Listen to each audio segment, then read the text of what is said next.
This is video number 2 for the new web expense report.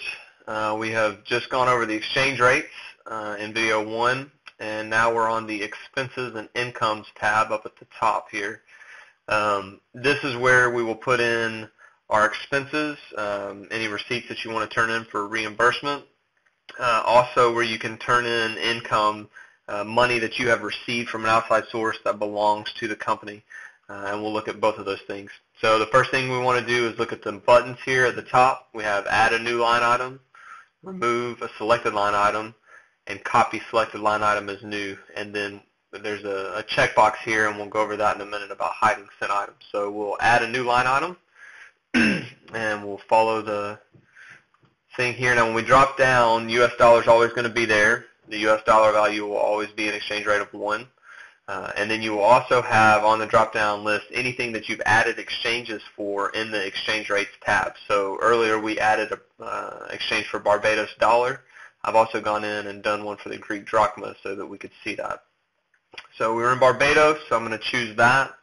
See our exchange rate comes automatically 2.4752. I'll tab over to the amount, and the amount on my receipt was 250. Barbados dollar.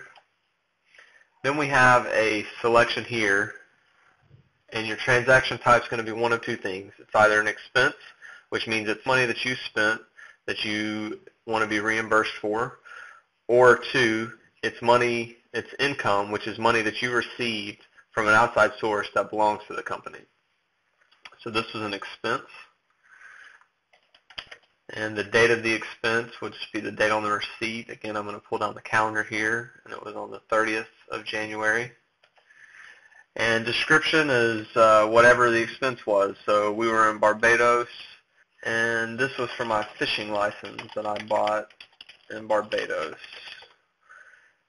which is not a reimbursable expense, but for our purposes here, we're going to try it. So those are the items that you can fill out here. Notice we have amount in USD, FQA, project ID, and attachments. None of those fields can be clicked into, so you cannot manipulate those. We'll come down, and on each line we'll have 3 tabs: a budget account tab, the notes tab, and attachment tab. So we'll start off on the budget account. We can select the account that this item will go against in one of 2 ways. The first will be to select from favorites. Everyone should have pre-populated a list of their accounts that they use most frequently that have been set up in there. Or we can do a manual entry, and this is where we simply type in the account number,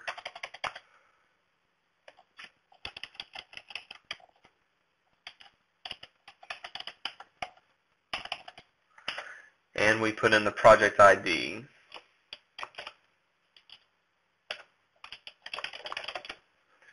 Now, at this point, you can see up at the top, my FQA has been populated and my project ID has been populated.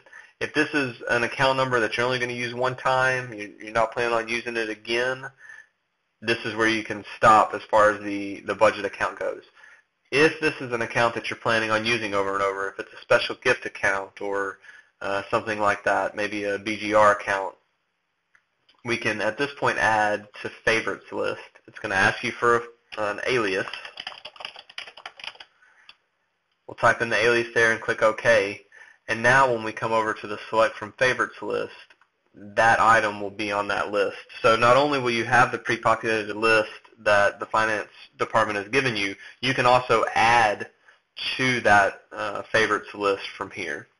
So we're going to keep that selected and go to the next tab, which is the notes tab.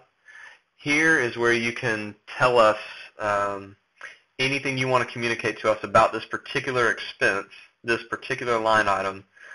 You can write it in there. So we can type a note and say,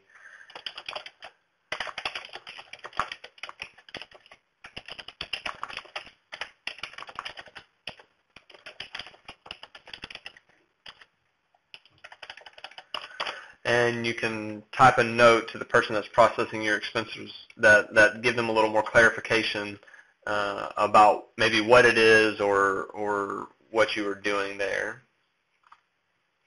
The third tab is the attachment tab. And again, just like on the exchange rates, we first click Add Attachment.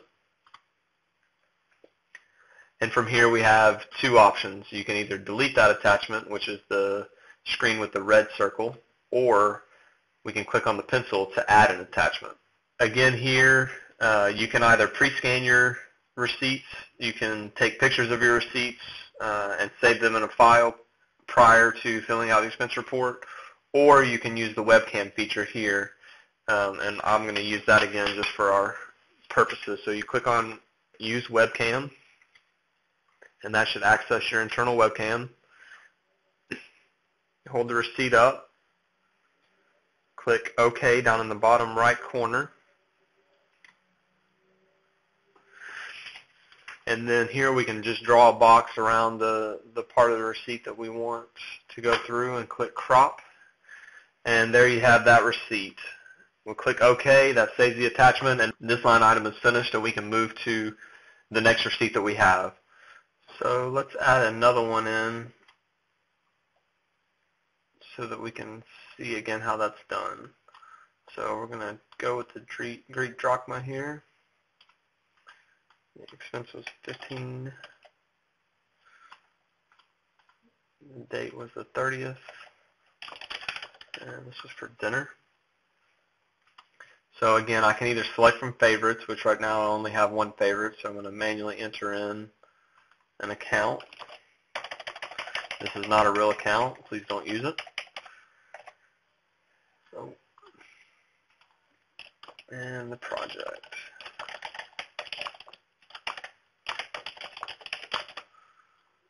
And this was just a one-time expense. I'm not going to add this one to favorites. Notes don't really have anything there. And my attachment. Again, we're going to add attachment to create the block there, and then we're going to push the pencil. Now, one thing we haven't talked about is on the left side here, this is going to be a history of all the receipts that you've used, that you've attached to this point. Where this comes in helpful is if you're scanning several receipts for several different line items on one page, you can attach that scan to several different lines, and you won't have to go out and browse and find that. So let's try this one here. Again, this is a picture that I took of the receipt. We're going to crop it down, click OK, and it'll attach that picture. So again, if you are scanning several receipts onto one page, this will be a great way to quickly do that. And when we go through the sending process, that receipt will only be sent one time, and so you don't have to worry about the speed of your internet being slowed down because it's trying to send the same one over and over again. It'll only send it one time, no matter how many line items it's attached to. So we've added two lines. The next button here is Remove Selected Line. So if I highlight the line that I want to remove and then click on that, it will remove that particular line out of my box. Copy Selected Line Items is new. If I had a particular expense that I incurred over and over and over again, I could fill it out one time, highlight that line, click Copy Selected as New, and it's going to give me a new line item identical to the first one. So then all I need to do is come in and change the attachments and attach this particular receipt. So we're going to use this one again. And that created a whole new line item without me having to fill out the account number or the project ID. Probably have to come in and change the date as well. So that's how you fill out your expense report. In the next video, we'll look at how you take this information and submit it to the finance office.